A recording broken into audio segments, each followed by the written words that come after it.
warahmatullahi wabarakatuh. Halo teman-teman, kali ini kelompok KKN 61 dari tim pelatihan penyusunan laporan keuangan akan memberikan tips dan trik membuat laporan penjualan secara sederhana dengan studi kasus pada kantin Pondok Pesantren Mansyaul Ulum Desa Ganjaran, Kecamatan Gondang Legi, Kabupaten Malang. Di sheet produk ini ada kode barang, nama barang, satuan, harga beli, harga jual. Semuanya ini merupakan daftar harga barang yang dijual.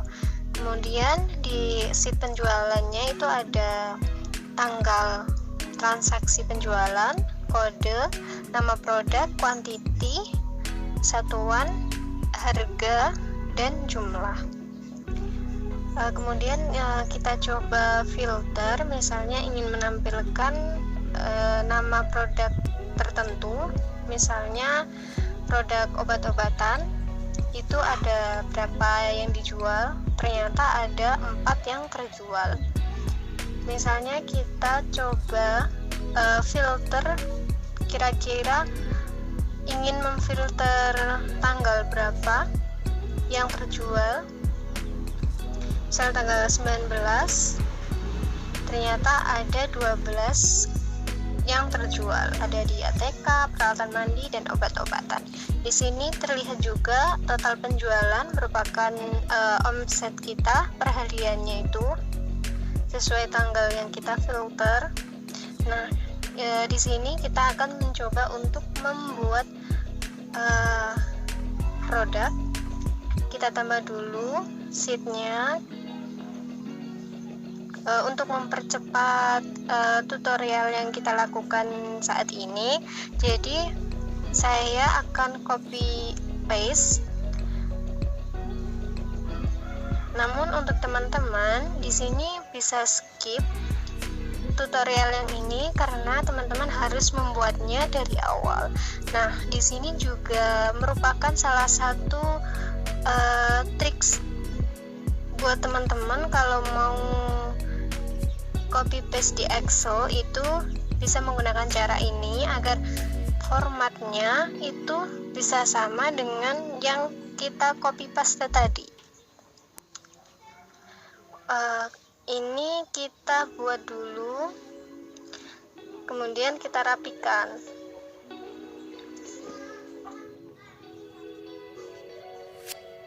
Kemudian kita rapikan lagi tampilannya, kita hilangkan bagiannya. Rapi. Untuk mempermudah kita masukkan rumus nanti, kolom B kita ganti namanya jadi kode, kolom C kita ganti juga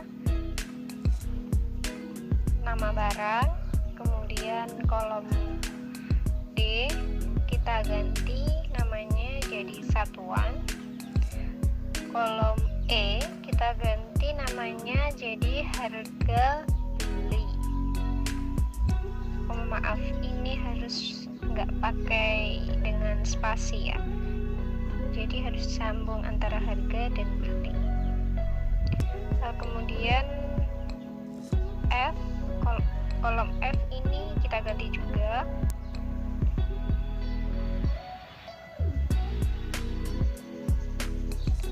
Nah, kalau semuanya sudah diganti, ini akan mempermudah kita dalam memasukkan rumus-rumusnya nanti. Untuk tampilan sheet pada produk itu seperti ini. Selanjutnya kita buat untuk tampilan penjualan.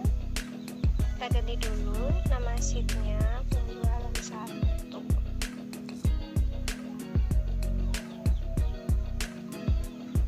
Di sini saya copy paste juga, caranya sama seperti yang awal. Teman-teman juga bisa skip di sini karena teman-teman juga harus buatnya dari awal.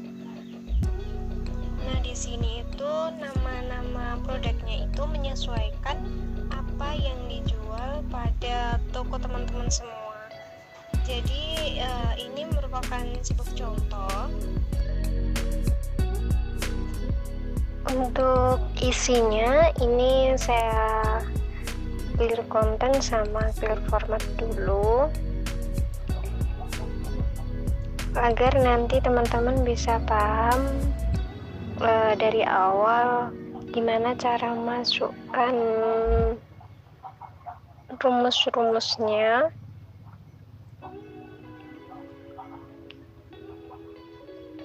Namun di sini seperti biasa kita rapikan dulu tampilannya.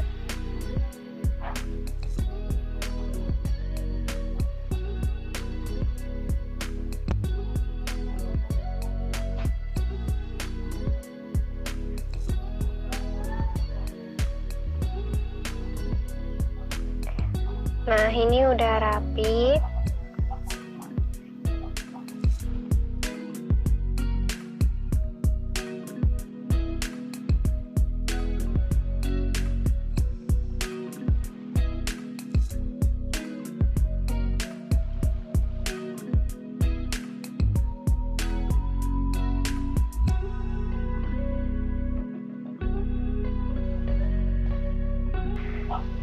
Kita format dulu untuk yang di kolom kode.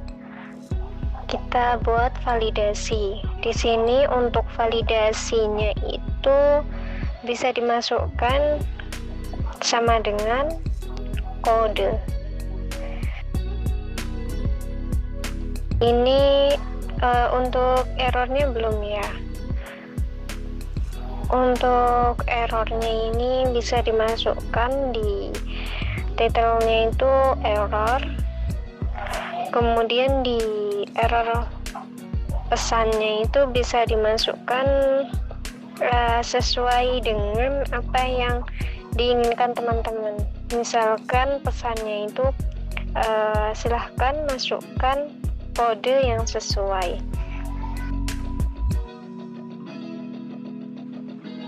Bisa dimasukkan pesannya itu kode tidak ditemukan, itu juga bisa. Terserah teman-teman suka dengan kata-kata seperti apa untuk warningnya itu nanti.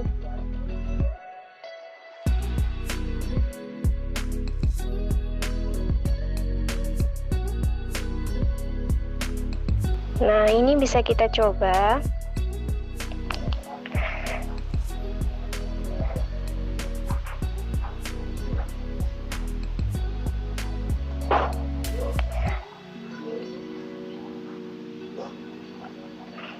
Kita coba dulu, misalnya di tanggal 11 bulan 8 2021 terjadi transaksi pada barang.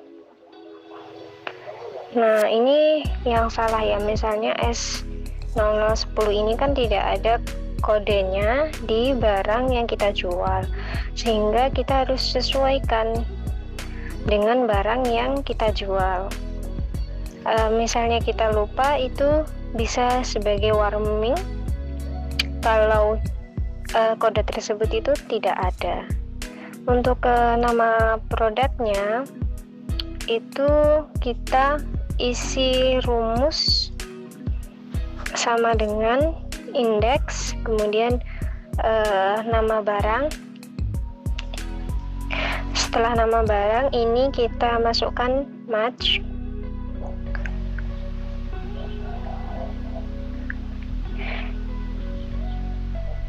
Kemudian baru di sel kode C6.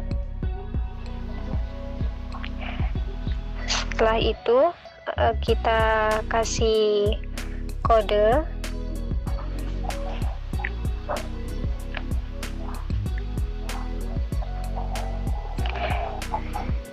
Nah, untuk 0 itu merupakan false.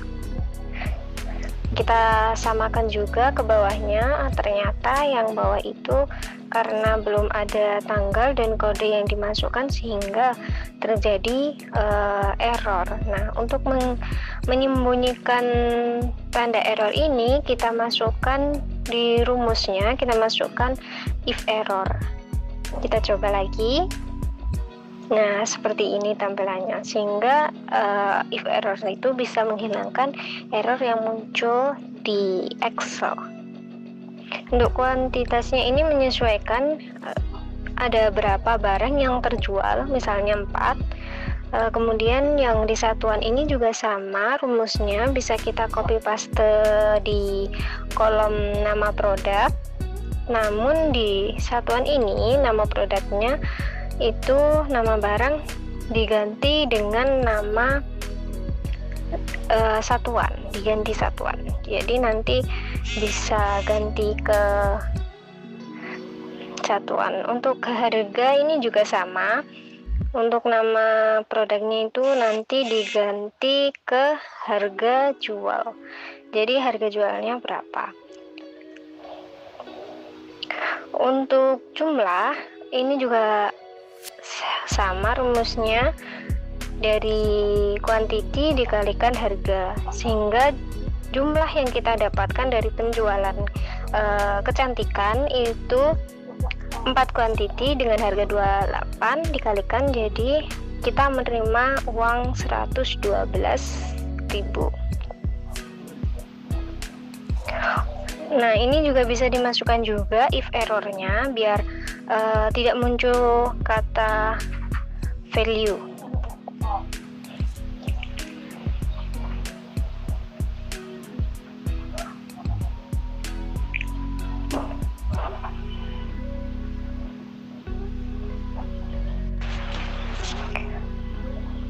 Untuk selanjutnya kita masukkan rumus di kolom total. Untuk kolom total di bagian quantity itu bisa juga pakai auto sum. Nah, ini nanti bisa semuanya. Untuk di kolom total satuan itu bisa dikosongi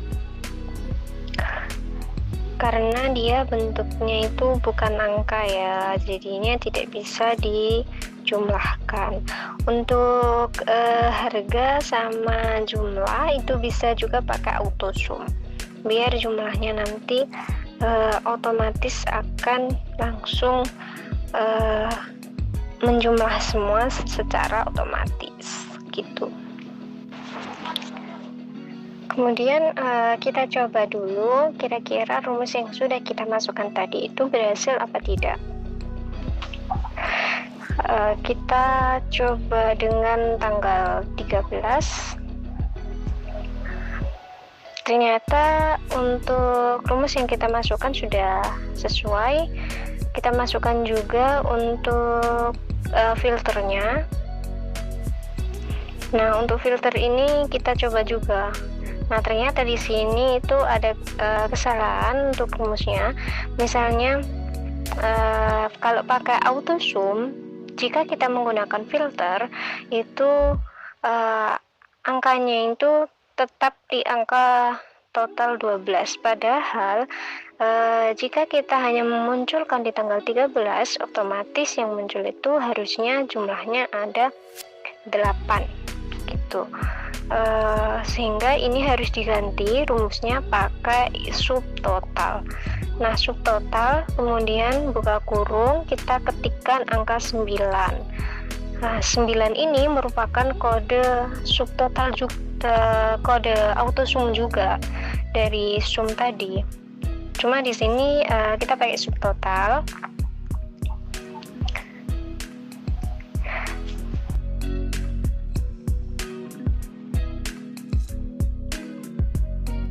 Nah, ini semuanya sudah.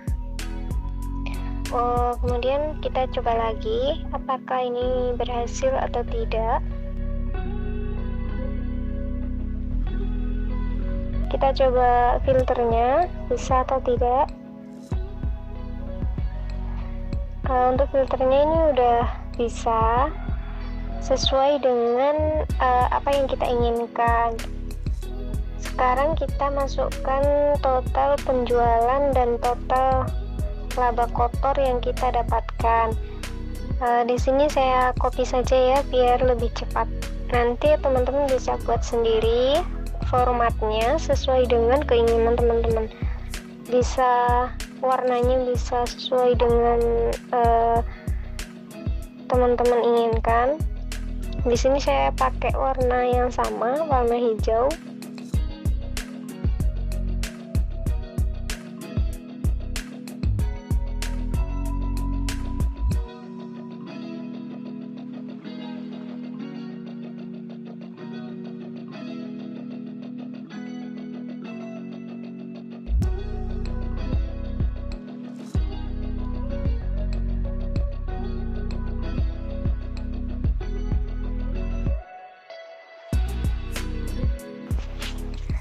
Nah, untuk rumus total penjualan itu sendiri kita bisa pakai di kolom total jumlah. Nah, ini diganti dengan profit atau laba juga bisa, terserah. Nanti kemudian di total penjualannya ini kita masukkan rumus sama dengan profit. Kalau teman-teman tadi nginputnya laba, bisa sama dengan laba gitu. Sedangkan untuk kita mencari laba kotornya, kita butuh bantuan tabel lagi. Namun di sini kan kita menggunakan jasa admin misalnya ya. Jadi kalau kita tidak ingin admin mengetahui berapa modal kita bisa menyembunyikannya. Jadi kita buat saja di bawah dari total penjualan. Kemudian untuk rumusnya itu sama dengan rumus yang tadi. Kita ambil saja rumusnya, kemudian kita paste. Setelah itu kita ganti dengan harga beli. Kemudian setelah itu kita kalikan dengan quantity. Nah, setelah semuanya udah muncul, kita copy rumusnya sampai bawah. Untuk totalnya tadi kan udah disamakan dengan total yang ada di sampingnya, otomatis itu sama. Sehingga di sini nanti laba kotornya itu sama dengan total penjualan dikurangi dengan total modal. Nah, ini udah muncul laba kotornya, sehingga di sini misal kita memasukkan data lagi, otomatis total penjualan dan laba kotornya itu akan berubah. Di sini kita ganti format dari tabel modalnya menjadi putih semua. Kita ganti formatnya menjadi putih semua, sehingga ini akan menyembunyikan bahwa di sini itu ada tabel modal. Ini teman-teman sudah bisa pakai, bisa dimasukkan sesuai transaksi pada tanggal yang terjadi gitu.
Selamat mencoba, semoga bermanfaat. Ini merupakan laporan penjualan secara sederhana menggunakan Excel. Jika ada salah-salah kata maupun ada sedikit error, kami dan tim mengucapkan mohon maaf yang sebesar-besarnya. Sampai ketemu di lain waktu. Wassalamualaikum warahmatullahi wabarakatuh.